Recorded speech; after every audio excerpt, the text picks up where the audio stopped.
The Union Jack is lowered, and the new flag of Jamaica raised.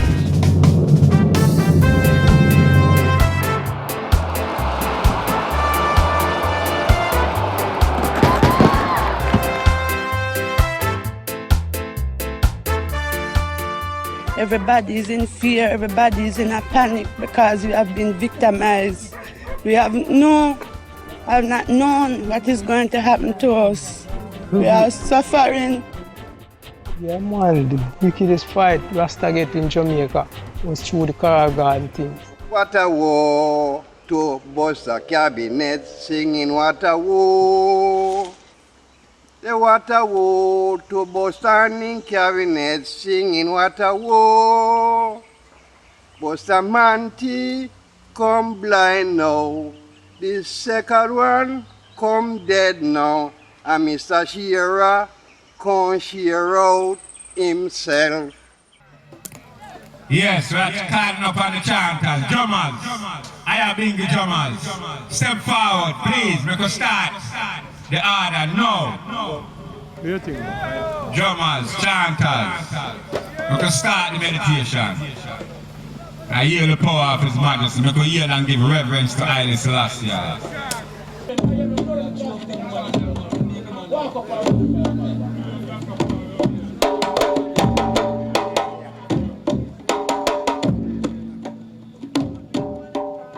I was beaten, sent to prison without a cause. Well, with Carol God now, it is a very long story.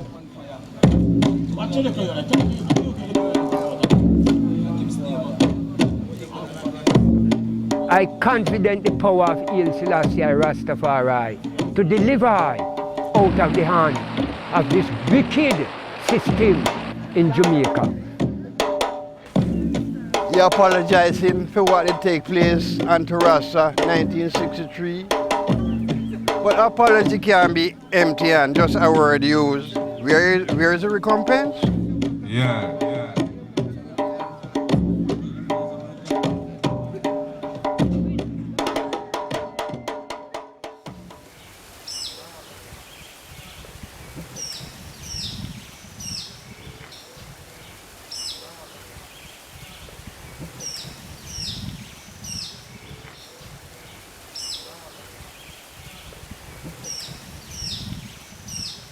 While Jamaica is arguably one of the most beautiful places in the world, it is also beset by a per capita murder rate rivaled only by Colombia and South Africa.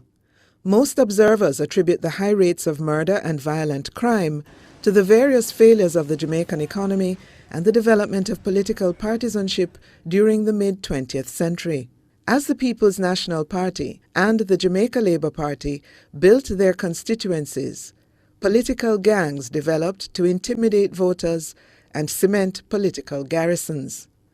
Leaders of these gangs maintained close links with politicians, creating a situation that would later become known as political tribalism. I saw men from Tivoli go to the police vehicle, park before the Tivoli court, and throw a bomb inside. The vehicle exploded and caught fire. To fully understand the story of political violence in Jamaica, we also have to understand how Jamaica's most iconic community, Rastafarians, were demonized and persecuted by the Jamaican government in the early years. Capture the high and the nobles, don't you know we are for net? Capture the high and the nobles, don't you know we are for net? Capture the high and the nobles in the round. And for many years, Rastafarians were concentrated in a community called Bakawal. This community was adjacent to Coronation Market, the largest market in Kingston. In 1966, Bakawal was razed by then Minister of Development and Welfare Edward Siaga, who sent bulldozers to destroy the ramshackle dwellings that had been erected, ultimately replacing all the residents with supporters of the ruling Labour Party. Rastafarians were dispersed to other areas of the country where many had already taken up residence in rural outposts and hilltops. Some in Jamaica consider this dispersal to be the single most formative moment in the movement. but it was preceded by a string of persecutions. Principal among these persecutions was the Coral Gardens incident, also known as Bad Friday.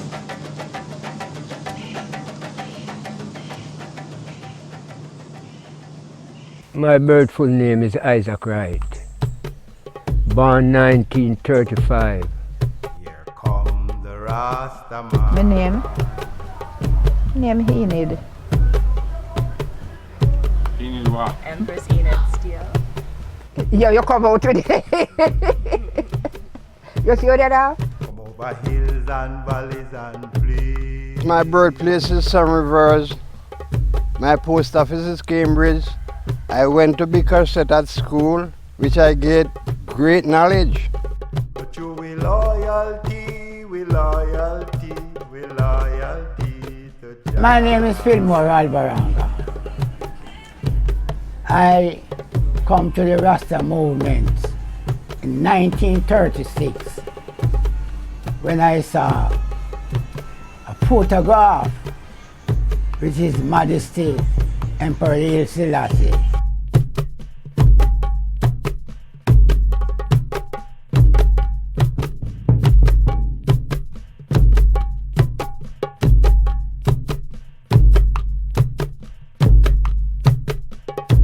Well, you know, in the youthful days coming up, I was moving with a Rastaman, and I hear him speaking of Haile Selassie as a returned Messiah.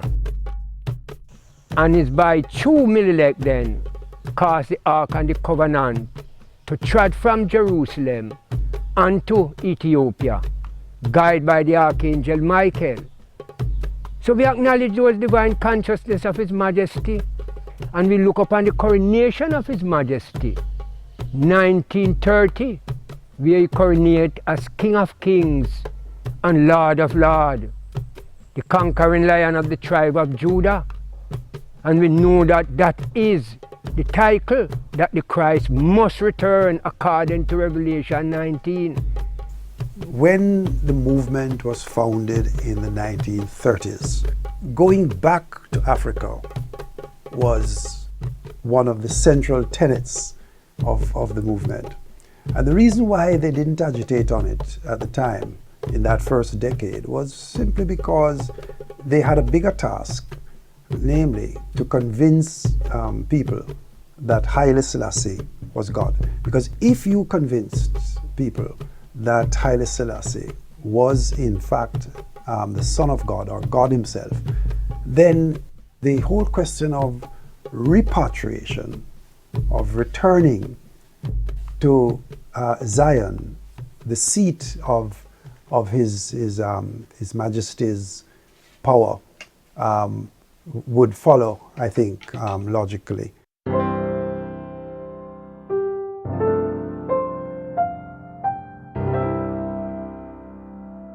The system was very cruel to anyone who did not conform or did not seem to conform to their thinking. I mean, it happens at school, it happens in the workplace. So you began to see the different types of abuses and I would say extreme fear for the unknown. How dare you question the status quo? And that basically was what Rastafarians were doing. One time, you know, according to how the government look at it, Rastaman was like, you know, workless and, you know, people never look at them as upful and conscious people.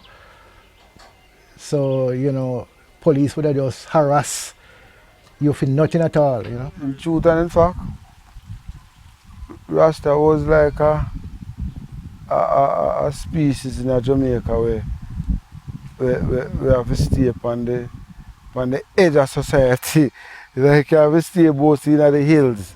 You can't venture too much in the city and town. They don't want to see you, you know, because them figure say you bring certain light to the people. My name is Selborne A. Reed. I'm an ex-Jamaican policeman, retired detective inspector. I recall even in my own growing up, Rastafarians were not accepted per se as ordinary citizens. Eventually I joined the force, and I recall that in our shooting range, the targets were oftentimes the image of a Rastaman with locks placed there. And in our mind, that was the look of a criminal. And so we would use those images as targets.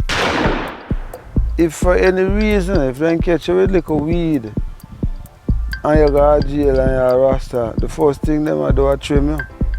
My observation of how the security forces treated Rasta, that for me was the biggest deterrent, you know. It wasn't, I could deal with my father like forsaking me because I know he would come around eventually.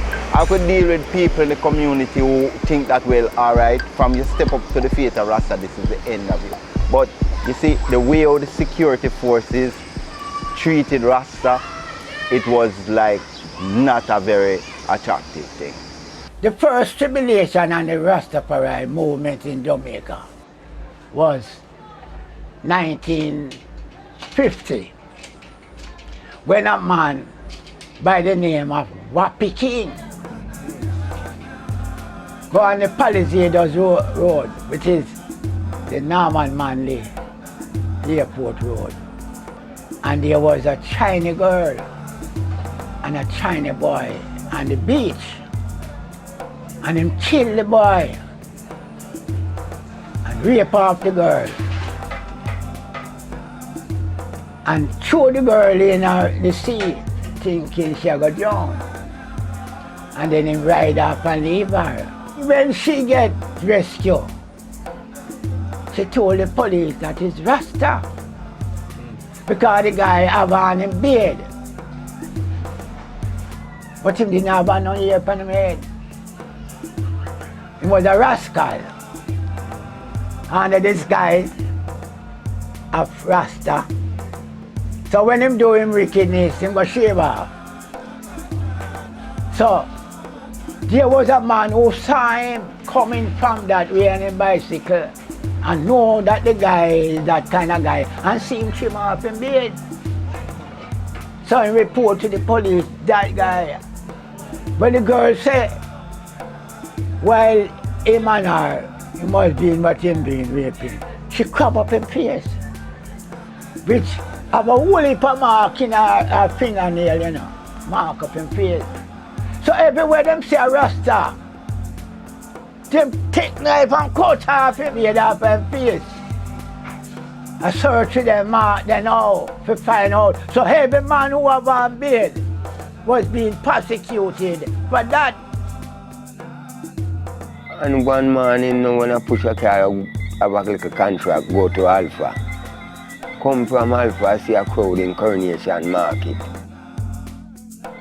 When I look and ask why, them say a Rasta man who sweep in the market.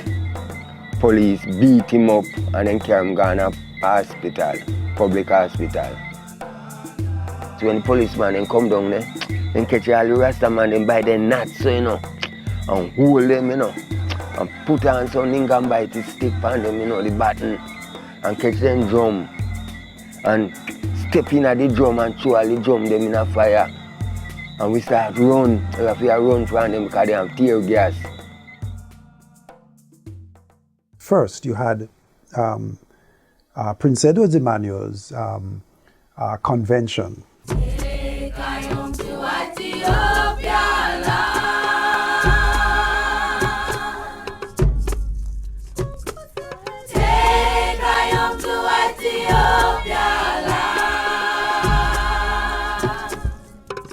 That was a long 21 days convention that they had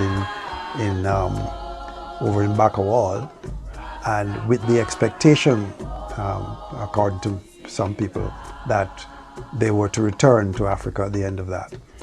The following year came Reverend Claudius Henry's Decision Day on October 5th, 1958, which was Decision Day, when the world would see the miraculous repatriation to Africa.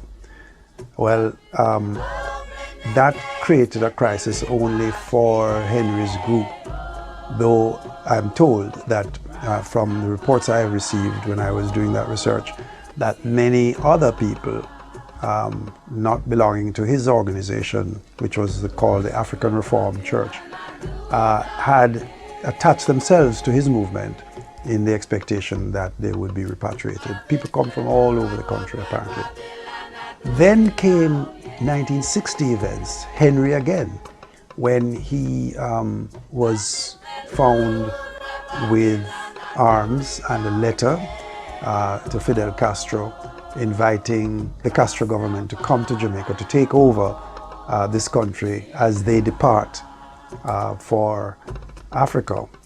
And that was the crisis that was precipitated for the movement, generally speaking. The Reynold Henry case was disposed of within 6 months. In fact, from the time that Reynold Henry was arrested, was tried in the Supreme Court by a jury in a court that was presided over by the then Chief Justice.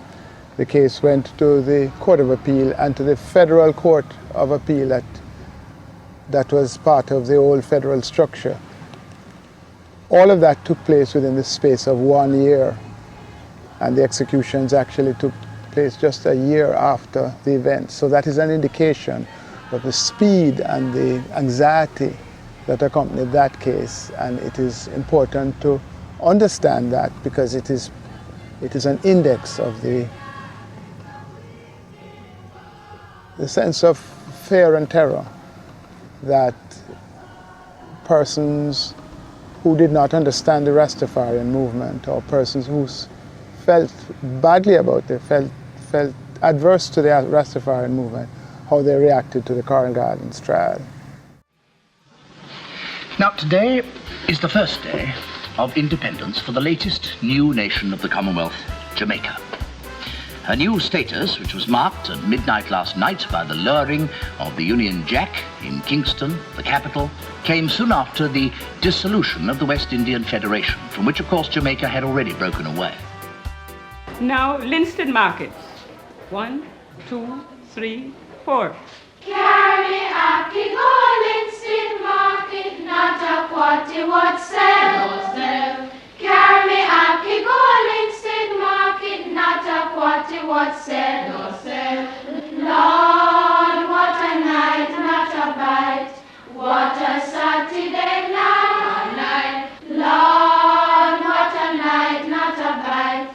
What a Saturday night. Holy Thursday, 1963, a news come over the ear. Say, uprising in Montego Bay, Coral Garden. 6 Rasta, burn down a gas station, kill a man, 3 of the Rasta get shot dead, 2 arrested, 1 at large, 300 in jail. I wrote about the incident of the Rastafarian uprising as of April 11, 1963. I was one of the police officers in that incident. We received reports from whilst at the station, from the area that a gas station was on fire. So I went in the armory and the inspector had ordered that I take out 6 rifles with ammunitions. I took the rifles out and they were distributed among the men, including myself. And we loaded a long base Land Rover and went towards Coral Gardens. We are in Salt Spring, which is very important in the Coral Garden incident. Why is it important? Because the brother who had the problem with the system, with Babylon, he used to have his farm just about a mile or two from here, above Salt Spring in Plow next door. Which Salt Spring and Plow are like neighbors, you know. Most of the people in Salt Spring, Flower Hill, work on the property at Rosal.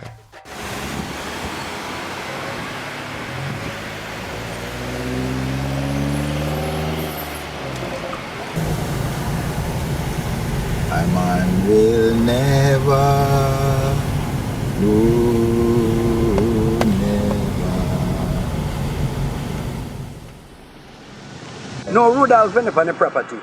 And him a burn coal. Him never work with the planters them. Yeah. So the coal when I burn now, them claim so the people them where they develop never like the smell, the coal burning. So then tell him to go over yonder. Yeah. So then go over yonder and you have a ranger who bump. You know some Jamaican ranger them bumpy. Yeah. And then go up there and see man say, Rasta boy, you know say you know fi burn coal for the people them property. So the thing now, they have a place down in the sun in White Gut. Everybody afraid, all know people afraid down there so. You have a road from now a half moon, go right to where me live there now in a Mount Zion, because Mount Zion me live. And there so the police then go down and catch him. Around 3 police nights up here. So they must say want him and want the Rastafari. Tap and come in. So them not tap because him not go on a mission. Yeah. So they so now the police and thing and the news go out to Rasta police war. So you know hell was loose. Rudolph Franklin at that time was a very popular youngster among the Rastafarians group in Jamaica, Montego Bay. And not only was he popular among Rastafarians, but he was popular among the underprivileged youngsters in the entire area. So now we have Rudolph as we father. Because you know, most of we call him we father. To how him used to treat us as young youth. My name is Sheena Franklin. I am the daughter of Rudolph Franklin. He always come, you know. Me see people running up and down. You don't know who is here. Rudolph. They wonder to myself because I was so small. They wonder to myself, say, who is this man that everybody have to, you know, run up and down. Rudolph is in the place and things like that. And one evening we coming from school. We see a guy lie down into a jeep like this, lie on him face with him foot stretched out the back. So everybody tried to wondering, who is the person? So we didn't know who is it until about 8 o'clock in the evening. There's a man come from out where we were living and tell us that Rudolph get shot today. No, that was 1961. Yeah, 1961, October. I know Rudolph. I don't know his whereabouts, where he live. I don't know nothing about him. I only know that I buy coal, I buy corn, I buy peas, beans, and I buy okra from him. That's what I know. I don't know nothing. I don't know if he was a bad man. I don't know if he was a good man. Until I hear that them shoot him. Rudolph's father died and leave a lot out of Carl Garden. When he go on the lot now, he start chopping down and burn coal, and they then make them start farm. Till they get the land clear now, then start farm. After they start farm now, Rosal manager, they send workers over there to check what the man they do. But then say a Rosal then depend. So after them go there and check you out and carry back the news to the manager. Say then they farm this and then they farm that. Then say alright. Then they set up for good when the project start reap. When they start reap the project now, then carry a battalion of police go there. And when they go the battalion of police go there, then chop down, they reap what they reap, pumpkin, melon, every little thing what they see, then reap it. And after they reap it now, then the order to chop it down, and then chop it down. Alright, for the first time, the girl say to them, say, man, I'm not a quarter here now. I have my title and thing, I make me a lawfully here. Then say, man, you come down too much from Rosal. So you have to advance up further up. I grew up in a farming community. I love to see plants grow. And one of the things that I had to do whilst a young cop in Montego Bay was to go out with the bulldozers to bulldoze farm crops on the Carjar's property. These people would have gone on the property, they have no permission, and cultivate their crops. And so they were trespassers. And so the headmen would call the police. Police would arrange to go there and then bulldoze the crops. And there were many times that I stood almost at the point of tears when I saw those beautiful crops, cabbage, corn, cassava, yam, being plowed up. Then go back there the second time and then do the same thing. And after they reap down what did they know? But I said, no, what is this? See me try clear. Then say, man, you come down too much pan Rosal. So hard branch up, second time. Then chop down and reap for them to reap and go away. Third time I'm going to come back now. Rodolph got one machete, the plant can. So when the police then go there, and Rodolph got the machete. He said, drop it, Rasta man, drop the cutlass, drop that cutlass. Rodolph said, but imagine. When you come up here with the gun, being it and all different kind of thing, and I Rasta man tell you, say, if you drop it.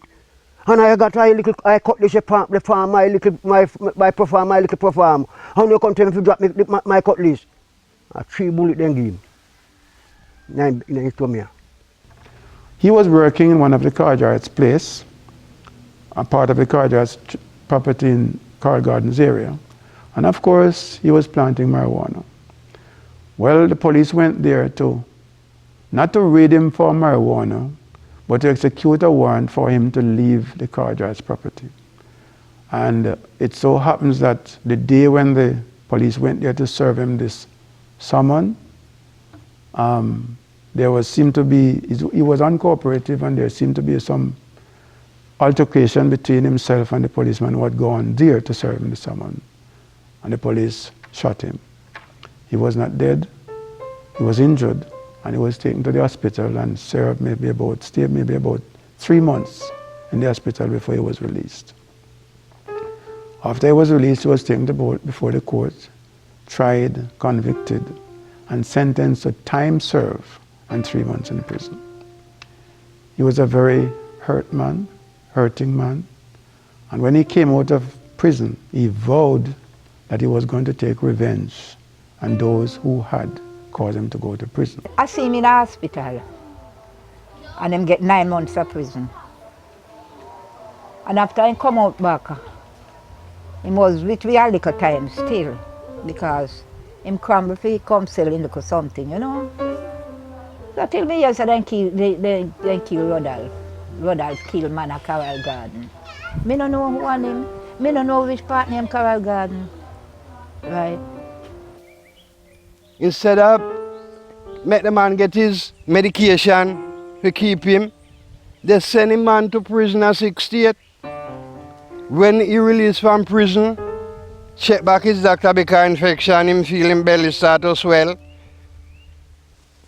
Him declare a policy that I think him find 5 more men with himself and declare a revolution. I blame him not because I done nothing wrong. I was a headman for the property where he didn't do nothing. Just before the Carroll Garden incident, the Sunday evening, I was living in Flankers, and he came and looked for us and didn't tell us what he was going to do.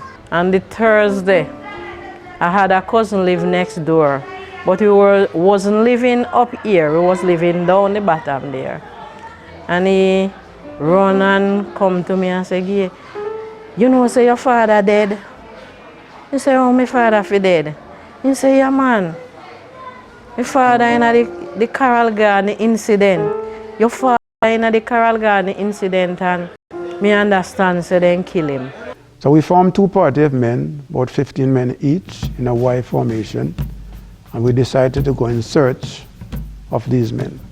By then, a lot of civilians who have heard about the incident had joined the police party, and we were going in search of the men who had done these heinous crimes. We saw about 5 or 6 Rastafarian men coming towards us. And they paused for a little while after they saw the police vehicle. Then we got out of the vehicle, and one of the men in my party took up his rifle, aimed at the men. He pulled the trigger went off, but the gun did not go off because of course there was no ammunition in the gun. So when the Rasta men observed that the gun did not go off, they more or less thought that the guns were either defective or they were not loaded. So they spurred on, they began to shoot arrows, and then they attacked the police. The police was defenseless, and the citizens who thought that they had to do something because in their opinion the police was not in charge of the situation. So they formed themselves in vigilante groups. And the fact that they heard that Rasta men were involved, they decided to search out for every Rasta man. In fact, whether you were black, white, yellow, or blue, professor, or just anybody, even if you wear a beard as a little status symbol, you'd be regarded as a Rasta man, you would be beaten and taken to the police station and locked up. Babylon, your throne gone down, gone down. Babylon, your throne gone down. I hear the voice of the Rasta man say,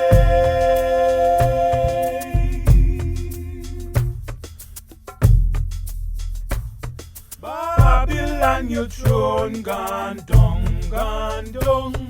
Babylon, your throne gone down. I'm Robin Small, otherwise known as Jerry Small or Bongo Jerry.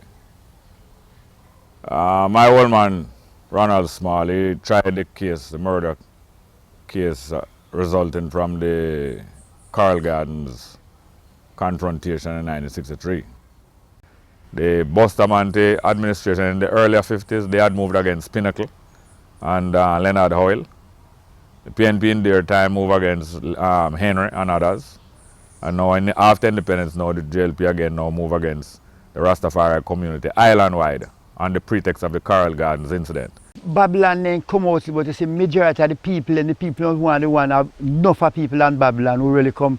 Because see, it's a stigma with the said government here. This was the said JLP government was in power during them time with I said them spread a stigma about Rasta, like Rasta is a black heart man, them all catch people and kill them and all them things. So that is why them spread these stigma. So you see when the thing start a mobile with them say, it just spread like wildfire through a lot of Rasta in this region, you know. That was our region. So that was days of time, no, man. This place is pure food. Pure food, hungry the lick man crossing good kind of car in those days, so no one no give no work for do. For the Rastafari, Eli Selassie, no one no respond to you, can't get nothing to eat, no drink. You have to get in yourself, because if you know in yourself, you live in jail. You have to walk on the living shark line. And take food from your one next hygiene, take our food off our property, carry go and touch on and feed the other one by night. Labour Party was in power and they was very hostile to Rastaman. It really was the Bustamante government's first clash, really, with the Rastafari. I heard that under Bustamante government, them time the Rasta just come in, and Rasta was treated brutality underneath that government. Because from his Rasta, him said, you must go to prison or you die. Because then catch all Rastafari have little ear and thing, him say must shoot first and inquire after. And Mr. Bustamante say, carrying all Rastaman dead or alive. He say who can hold a 14, we hold on the cemetery. When him say the jail can't hold them, throw them on Bogill. Yeah. Bogill is the cemetery in Mobile. that means to kill them. So we never like them sound then. Did you know?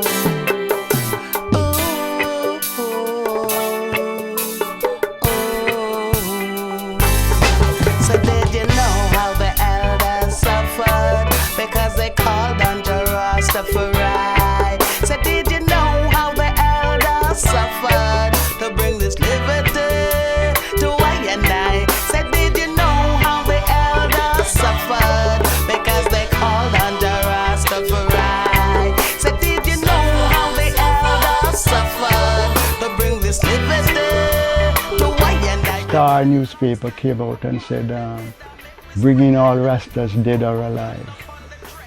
And that was a very frightening experience for me in 1963.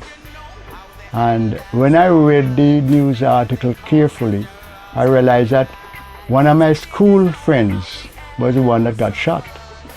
That night I went down to visit my girlfriend, and after I left I was walking along Dome Street and a whole lorry full of soldiers just swarmed down on me and started asking questions.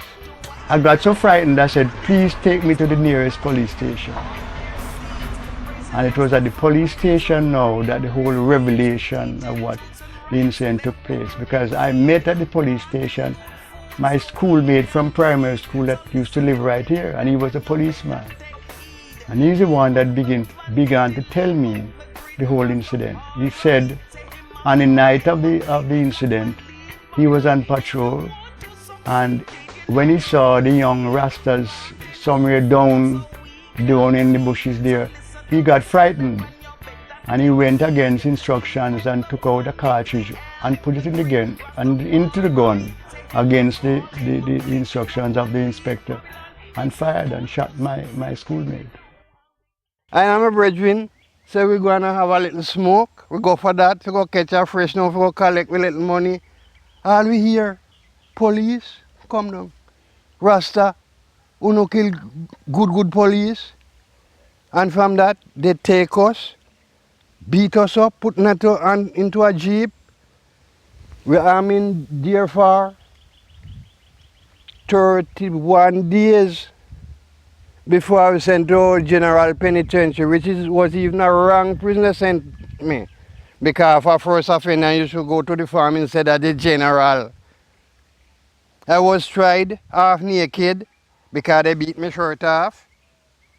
So that's the way I try.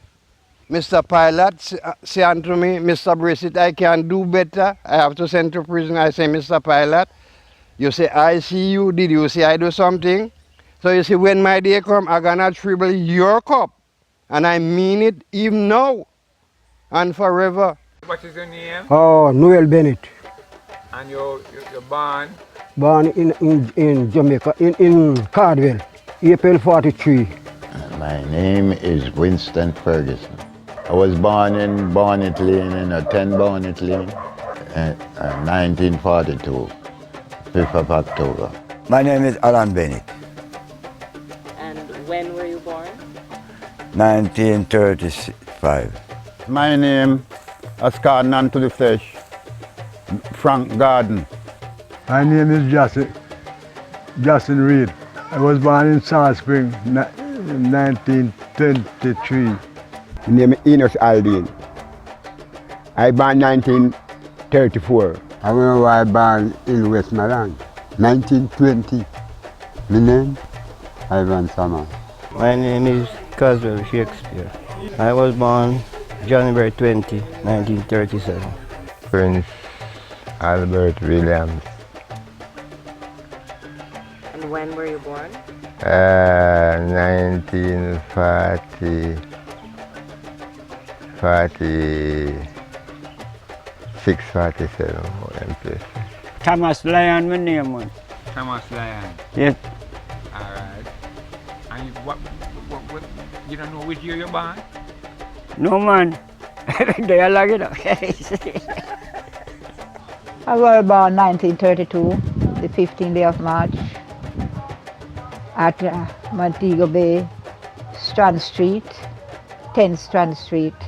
Well, in my experience of Coral Garden, personally, I was in the hills, in our St. James in here, burning coal for 6 weeks, cutting down coal wood to burn for a coal, that we can get it to cook into the stove. And when I come out of the hills now, draw the coal the Friday, the Good Friday, and come out and distribute a bag of the coal to a vendor and go around to my brethren to ask him what's going along and tell me, say, well, police is in the area. So I leave now from the brethren and come up to my gates, still in Granville. These things that I'm telling you happen. And when I come up my gate now, I did have a sister in that I and I rest together as my empress. And then I trod now to a higher hills called Charman, where I farm, do my little farming and so on. And was in Charman Mountain for around 4 days until I leave there and trod to St. Elizabeth and the daughter. Called there to the part of St. Elizabeth where I trod, called Cedar Spring, is around 28 miles from Montego Bay. And we trod all night. And when we reached there, they clean out. So when we were there with our brethren now, called Bongo Levi, and tell him what happened, the people them now, when I was going up the hill, try to stop I from enter the area of the brethren house then. So we mustn't go up there. So I asked them why. Them said because Rasta killed police a Montego Bay. Call Gannisman come down pan an eye. And then come take an eye now. Murder an eye. Too many things with an eye. And send it back in prison. And they grabbed me. And they put a rope right round me, you know, make sure that they rope me go down foot, head. And they tell me like bananas. Come up from the yard and when I handcuff we and handcuff we. One of the policemen say, man, you could have had a great mind and burn down the building. Me say, man, how they say to me? Me say, man, you'd have built up fast and how you build it down, build up. That one of them got one long gun, see that way? You can't see it. Look on it, you know, man. You have one long gun in this way, the one gun, ram! Pan it to the two head, move! One of the sisters bend down and scream out. He says, you scream out? Not me, I say, no, wait till them go down, sir. I don't go jail. While I was in Wakefield, touchdown Trelawney, on the 12th of April 1963, where Buster Manti and Harley regime come down to say, kill Rastafari. And them take I from Wakefield, in fact them cruel to I from Wakefield to Montego Bay. When I go to Montego Bay, I have to kneel down on my knee at 14 and put me on my head and shut up my eye. It's on go high self, no lick high self. To every man have a privilege, if you dig out your eye, there's nothing unto the government. In night time, you know, they usually beat Rastas and shoot them and all them things and lock them up, and some get imprisonment and some get jail and pay some cash and find them, and some go to prison. The government said they carrying all Rasta dead or alive.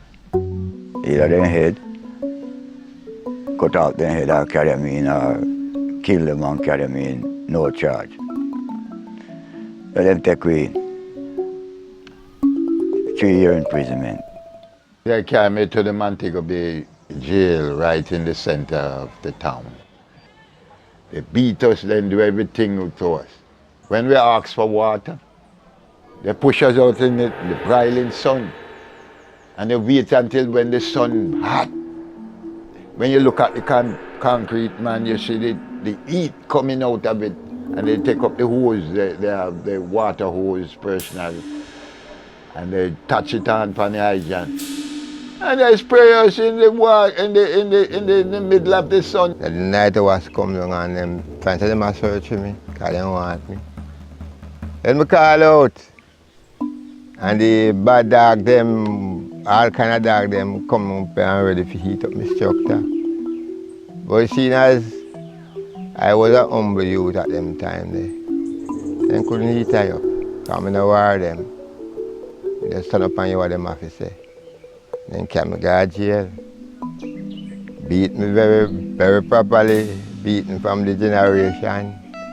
And then carry me to jail. And then lock I down. And then lock I down now, I believe then give I bail. And sentence me for 30 days in prison.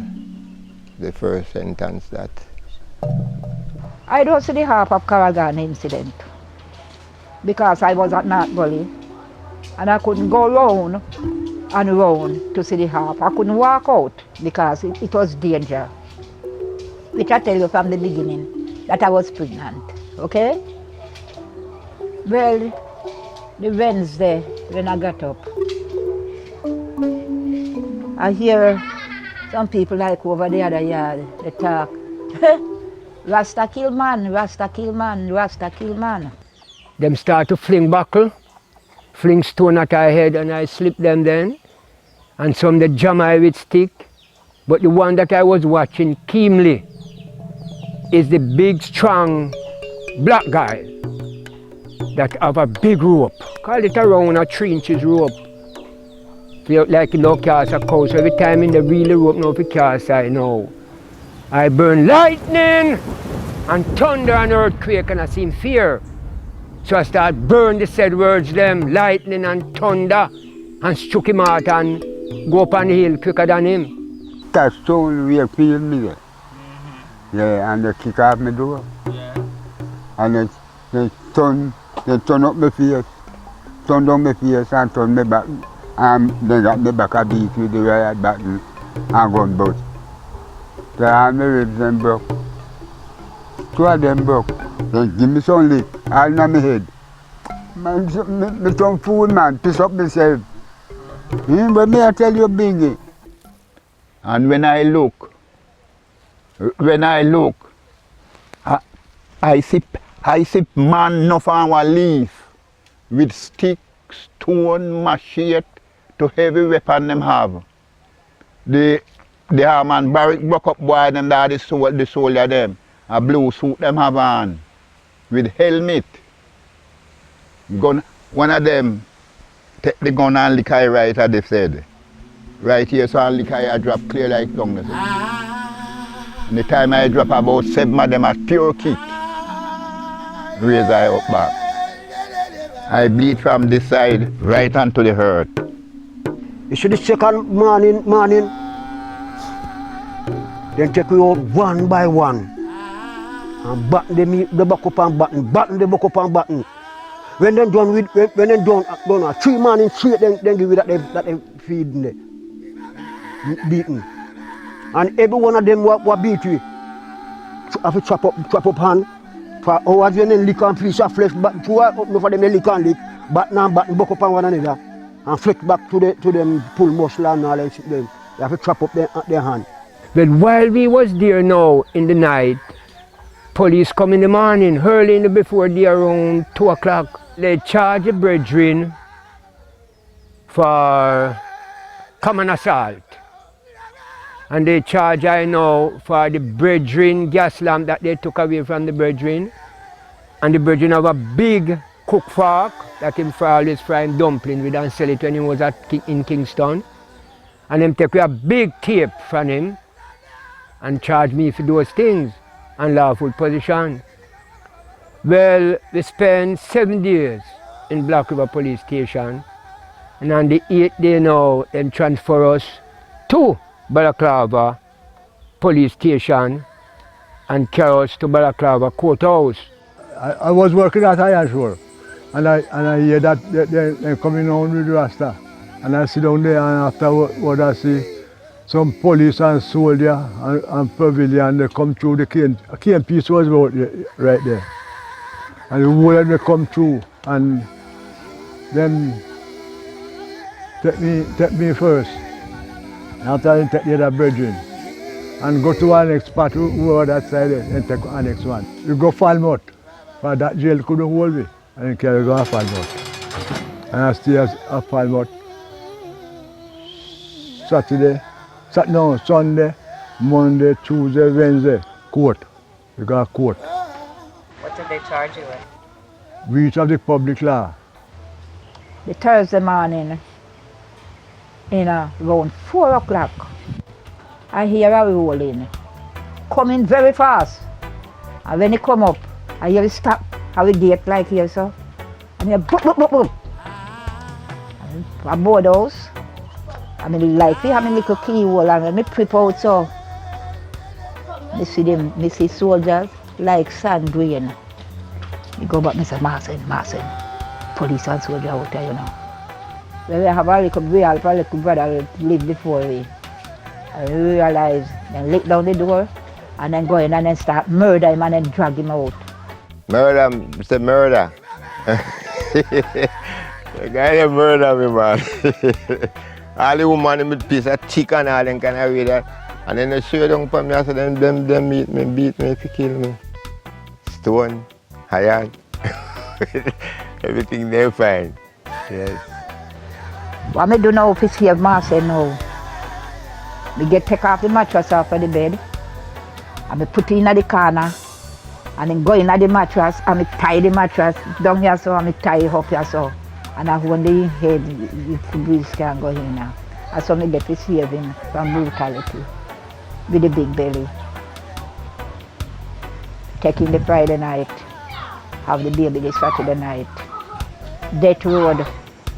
But I say I'm not going to hospital because if it has judgment, I not go. I stay there till the Almighty just help me and then take out the baby for me. See? I bleed till me white. White, like piece of white cloth. I don't have no blood in me.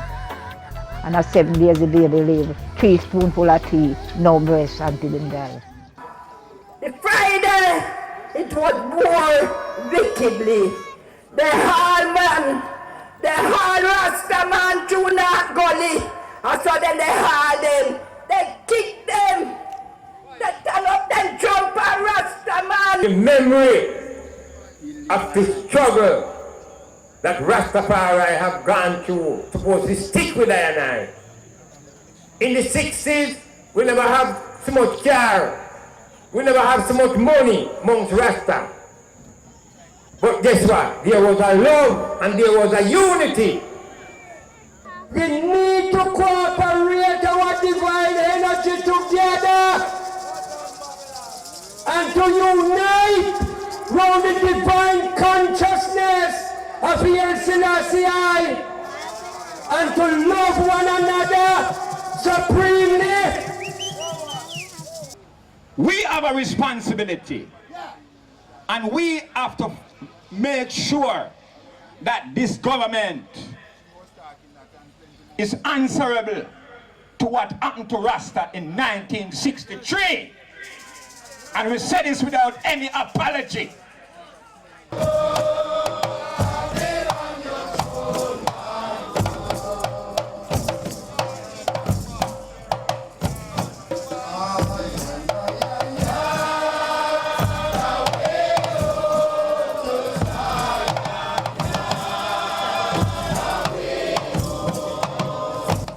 Before this Carl Garden thing in 1963, you used to hear frequently of people getting 7 days or 30 days or a few months for smoking, possession and even trading in ganja. But they changed the law after this trial to a mandatory sentence of 18 months for possession, first offense. And it was used as a blanket law to pull in people, Rastafarians especially, who are giving the government trouble, perceived trouble, political and otherwise. Even if you were in possession of a few grains of ganja or even ganja seeds, but not actually the leaves of the ganja, you could be charged for a criminal offense. And it didn't only affect the poor people and the working class people, it affected everybody in the society. It not only meant that here was an oppressive tool in the hands of the police, but it also was a tool that led to the corruption of the police force. And the long-term effects of that, I think, are still being felt in the Jamaican society today. I think the idea came from the parliamentary debate which took place when the PNP government was in power. I think it was 2007. There was a debate initiated by Mike Henry, who has always personally been very vocal in as an advocate for reparations. And he proposed a motion in the House of Representatives, and everyone who spoke was very strongly in favor of the concept and the principle that a reparations claim should be made for the damages caused by the atrocities of the slave trade and the slavery institution. My role in spearheading the parliamentary debate rests in the essence of one, and I think it is the truth, that we have never had a political decision on reparations. It is my firm belief, and I stand ready as my independent person to take it to the International Court of Justice. But I think it would stand more support in that area if it has a political decision by an elected Parliament of Jamaica. And it would allow all the politicians hiding behind merely platform speeches and still cowering to the British government to not recognize that all we are demanding is that what you paid to the slave owners, you must pay to the slaves. I think the way you're supposed to get it is, reparation with repatriation. And when I talk about for slavery, we talk about this government around here now, a them response, because I see them Labour government and them present now in our parliament. I think them are the ones to adjust this thing. That means influencing the political system. That now would have to be left to the real believers in Rastafari, because they've looked on politics as politricks. Now therefore I maintain, and this is a totally Mike Henry position, I believe that that voice comes through religion. I believe that once we recognize Rastafari as a religion, we recognize marijuana as a sacrament of the Rastafari faith, just like the wine that is used in the ceremonies of the Roman Catholic Church or any other form. Then you place Rastafari in the social context of Jamaica.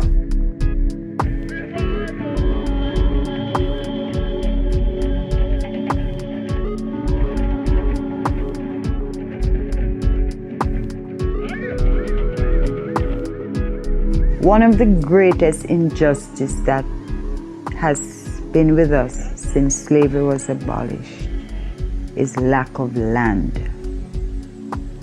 90% of Jamaicans are squatters. That's what we're called, squatters, and can be evicted from any piece of land at any time without notice. It takes away your total dignity. And so if nothing else is given, I think the black people in Jamaica should be given lands. Legal tenure to lands. I think land being a landowner gives you honor.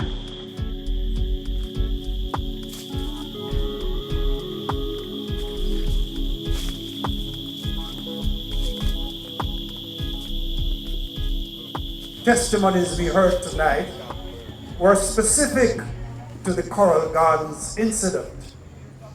But elders like Ma Ashanti, I see here tonight, and so many others could testify of the many humiliations and the many acts of discrimination that they suffered on account of this movement.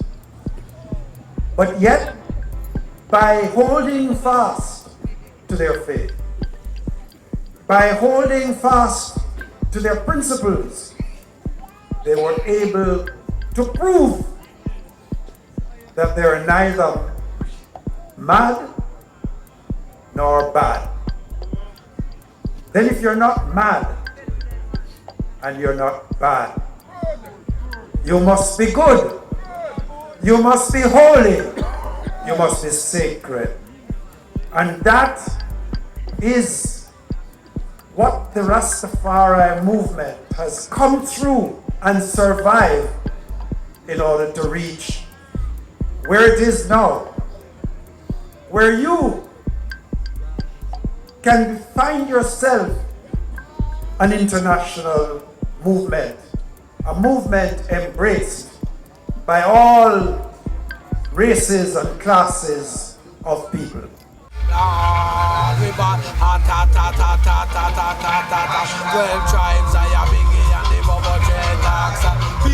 Every year, Rastas commemorate the 1963 incident through drumming and personal testimony, testimonies like those you have heard here. But the annual commemoration is about more than what happened in 1963. It is also a celebration of how much Rastafari has thrived despite this history of persecution. And it is a window onto how the whole country holds legacies of Western imperialism, racial slavery, and political nationalism. These are the historical foundations of contemporary violence in Jamaica and throughout the Americas. And this is what we must now all fight to overcome.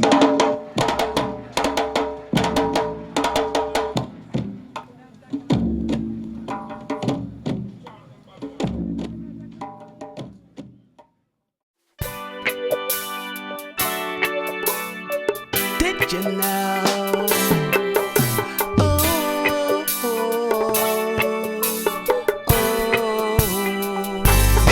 So did you know how the elders suffered because they called on Rastafari?